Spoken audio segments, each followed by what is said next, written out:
Red Dead Redemption is often forgotten or overlooked due to its much bigger and more popular prequel. RDR2 takes many of the same concepts introduced in the original and dials them up to 11, having many players ask themselves, is Red Dead Redemption worth playing today? After my playthrough, it has become apparent to me that in certain ways the original was ahead of its time or even timeless, while other aspects of the game have begun to show their age. I will try to avoid any major spoilers, however, being a game from 2010, I won't be as stingy in what I choose to show compared to more recent releases.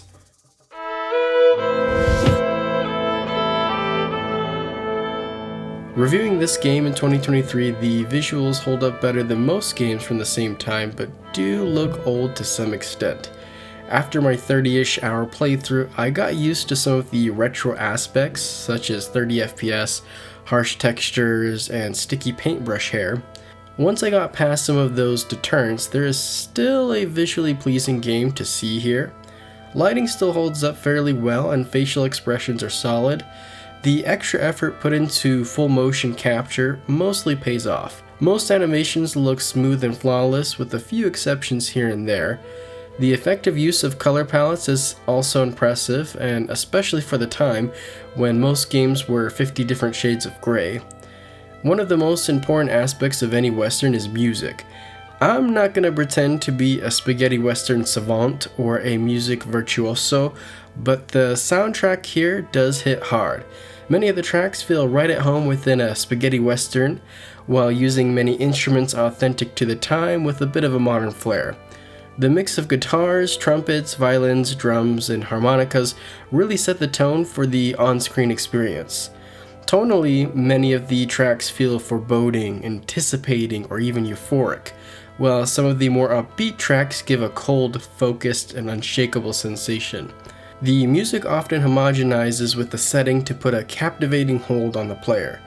With all that said, there are moments where the music comes across too strong and somewhat out of place during some of the quieter and ambient moments, but is amazing overall. When it comes to voices and acting, many of the performances here are top tier. This may just be me, but the audio quality for voiceovers sound a bit off. Like, voices are clear, but it has somewhat of a sound booth effect as if not mixed properly, but could just be me. Fortunately, every actor really nails their part, and so this wasn't really a big deal. Red Dead Redemption is very much a story of the final days of the Wild West. The intro cinematic does a perfect job of setting the table for the current state of the world. This is where we are introduced to John Marston, a former outlaw just trying to move on from his past while his past continues to follow him. A theme that is persistent: no sin is forgotten, no bill is left unpaid. Every action has a real consequence, adding a certain weight to the story and its key moments of conflict. An interesting premise in a world full of scum working with and without a badge. John Marston is a fantastic protagonist to explore this dying era and all its moral shades of gray. John is not a good man. In fact, he's a bad man who's trying to be better. Few playing will ever connect with John's long list of indiscretions. However, the universal message of being better is a powerful one that helps the player connect with and root for John Marston. John kills many men in the name of saving his wife and son. There's an interesting mix of hypocrisy that both John as a character and the writers crafting the story aren't afraid to address with some refreshing nuance. John isn't the definition of virtuous or principled, but he has an undying loyalty to his family as well as an at times surprising amount of wisdom. The moral ambiguity that surrounds John is perfect for inhabiting and interacting within this god-forsaken world full of charming yet extremely flawed individuals. This version of the Wild West borders on a hellish-like purgatory full of destitute souls. I can't think of a single character who is truly a good person, but rather at best a well-intentioned and misformed individual, or maybe just ignorant. Throughout the journey, John is forced into situations where he has to work with all sorts of conflicting personalities, creating for a lot of fun interactions. A tough rancher, a snake oil salesman, A drunk Irishman, a libidinous revolutionist, and a cracked out professor just scratches the surface on who you meet throughout John's quest. These eccentric personalities are all elevated by the fantastic level of dialogue writing. I find dialogue to often be subjective in what's good, but I was always entertained by the small details within every interaction. Rockstar's sense of humor is not for everyone, but it's hard to deny it's written with a certain level of care and intent.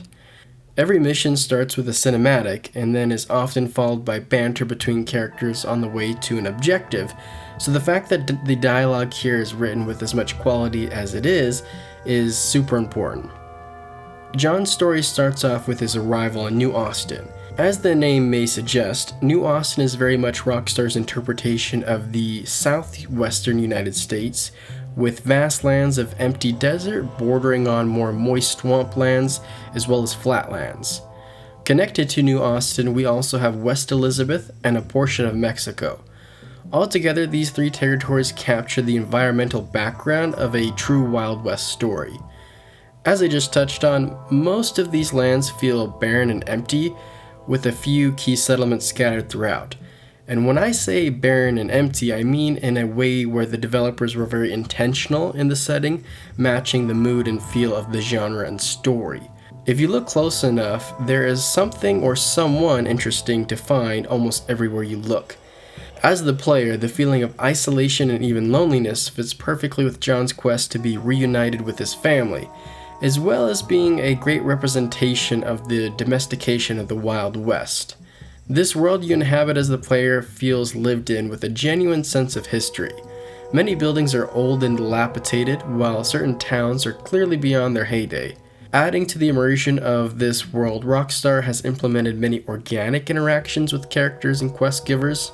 Oftentimes on the way to a main story beat, I ran into some random NPC with a unique and interesting backstory. These side missions are some of the best in the whole game, with their great blend of unique premises and satisfying endings. Beyond just stumbling upon side stories, there are random encounters of all sorts, keeping you entertained and on your toes. A distressed lady may ask you for help just to have a gang of men waiting just behind a wagon, or you might run into a man trying to outrun a pack of wolves, or you might catch a gang of outlaws terrorizing townsfolk.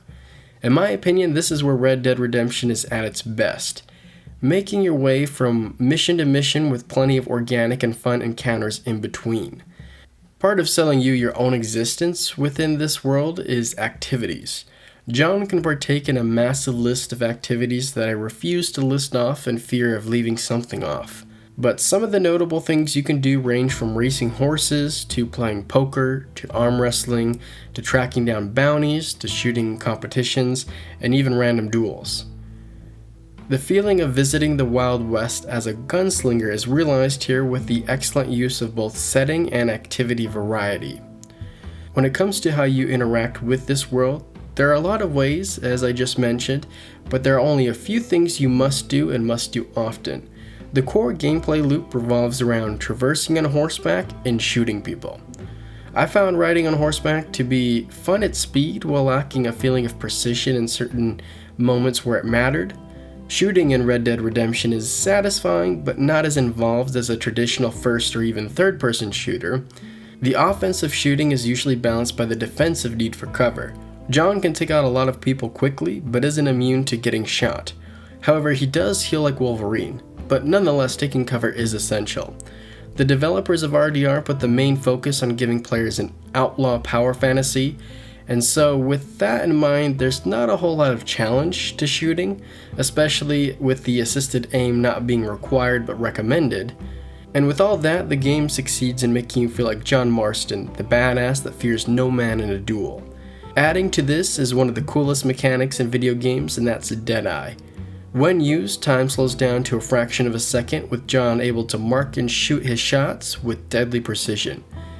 Deadeye is a good example of the game prioritizing fun over challenge. With that in mind, John Marston is a walking arms dealer with his large selection of guns and weapons appropriate to the time, but with Looney Tunes-sized pockets. Much like a Swiss Army knife, John has the right gun for every situation. Overall, riding around and shooting people is a lot of fun, but I do think it's worth mentioning how the controls specifically are not perfect. A pessimist may describe them as annoying and cumbersome, while someone a bit more optimistic may tell you that they just take some time to get used to. Personally, I land somewhere in the middle. There are several inputs that serve multiple purposes that can be at odds at times. For example, carrying a victim off of a horse and cutting one free are both X or square depending on your controller. This is just one of many examples where the controls are just not necessarily laid out in the best way. Zooming out to a more overview perspective, the controls of Red Dead Redemption as a whole are just not as smooth as I would like them to be from a modern point of view. Nonetheless, RDR is fun if you go into it expecting an entertaining and engaging power fantasy. Is it worth playing through for the first time if you've never gotten around to it? Do you need to play it before or after RDR 2? Well, the game clearly shows its age in certain ways, but is also timeless in others. Both gameplay and graphics have perhaps aged the worst, which is to be expected after 2 console generations. However, neither are bad. The visuals lack the same level of detail found in modern games, but are impressive in their own way when it comes to elements like lighting and animations.